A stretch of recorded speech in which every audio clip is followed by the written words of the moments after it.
Remember my name. Silent witness. Remember my name. Hi everyone, I'm BCAN's Allie Ray, and today I'm joined by Mary KRUEGER, the coordinator of the Northwest Ohio Silent Witness Project. Thank you so much for being with me today, Mary. My pleasure. Give us a brief history of the Northwest Ohio chapter of the Silent Witness Project. Okay. Our chapter was begun in the year 2000. The international initiative actually began in 1990, so we were in on it about 10 years later. The Silent Witness Project was housed at the BGSU Women's Center at that point, and there was a very tragic case of a BGSU alumnus who had been murdered by her husband and whose body had been left on the university campus. So we really embraced that case as not only somebody who meant a lot to us because she was literally right in our front yard, but also it was our entry point into joining this international initiative of honoring girls and women who are killed by abusive partners or exes, current or former partners.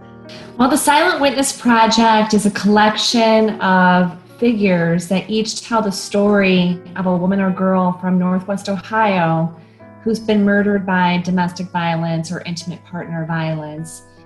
And it's not only a once a year unveiling that we have of all the figures, that we tell each story and folks can view them collectively, but we use it all year long. Different portions of the collection will be on display in the community. It's an awareness raising tool that we're able to use, but it also keeps the stories of these women and girls alive and creates a visual demonstration of what is really happening in our community with domestic violence. It was really important for us to find a way to continue to tell these stories and not to miss out on a year, especially this was our 20th year of doing the collection and keeping track of these stories and hosting what really has become a memorial service for a lot of the family members that come to the event. So it was really important for us to find a way to continue to tell their story and to highlight the devastation that violence is having in our community on women and girls. How has it been working with the same people throughout all these years, such as HEATH, who've been there every year and dedicating their time and efforts to this event? It's very meaningful. It's the accumulation of the stories, the accumulation of the outrage and the pain and the families and the grief can be a lot to carry and can be a lot to talk about and try to convey. So to have people like HEATH and DEIDRA, TRESSA, who's a longtime volunteer, folks like that who get it. You know, I don't have to give them an hour's worth of background and because they've walked through it. Everybody, my name is Heath Huber, and for the past 20 years I've been the unveiler with the Silent Witness Project. It started 20 years ago back at Bowling Green State University when I worked for the Transformation Project, which was a grant fund initiative through the Department of Justice to combat violence against women on campus. At that time, we had some great staff members, and one of our staff members, Deidre Bennett, wanted to bring the Silent Witness Project to Northwest Ohio to commemorate the women that were lost to domestic violence.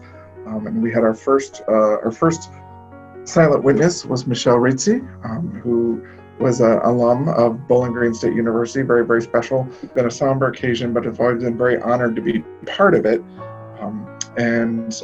What I do is simply I'm standing back of all the witnesses, and as each woman takes their turn to read the story of one of the women in the project, I simply lift we call them shrouds, that covers the figure.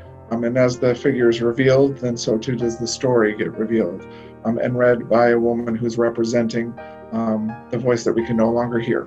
It's very important to me to do that, especially as a man. I just happened to be a man at the Women's Center at the time we started this. That was my role when we started doing the project, and I've been blessed to be asked every year to come back and do it, and I certainly am glad to do it. And I think it's important.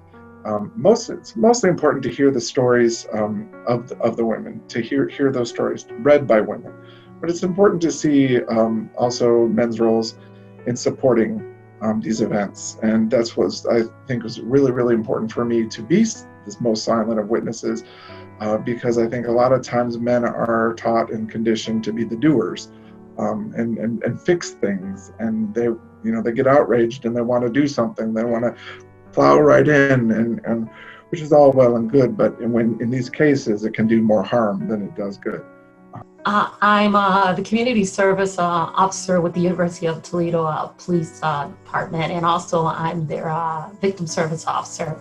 So that's actually how I got involved with the Silent Witness Project. That's part of Take Back the Night and the victim service officer. And we would have the silent witnesses part of our project here at the University of Toledo, and I would transport the silent witnesses. And during one of the times of transporting silent witnesses, I learned what it was all about. And a young lady at our church, her mother became one of the silhouettes. And I actually had an opportunity to become a reader for her. And at that time, I became one of the readers, and I've been reading ever since. See the family members come up and talk to us and thank us for being their voice, so that it's not silenced, so that their name is remembered. Just as the song says, such a beautiful song.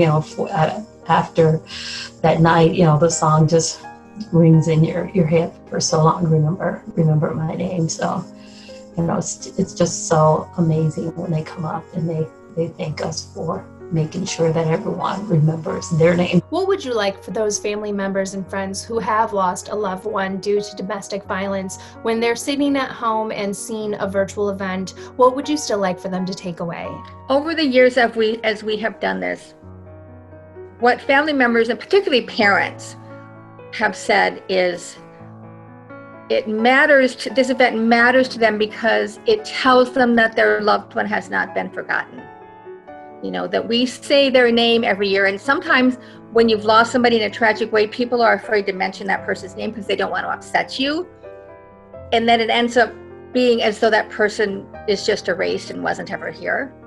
So that's what they say, that's what the family members say means the most to them. And so that's what I would say to them this year. Like, it may be different, times may be different, but we remember her. We remember her name. Silent witness, remember.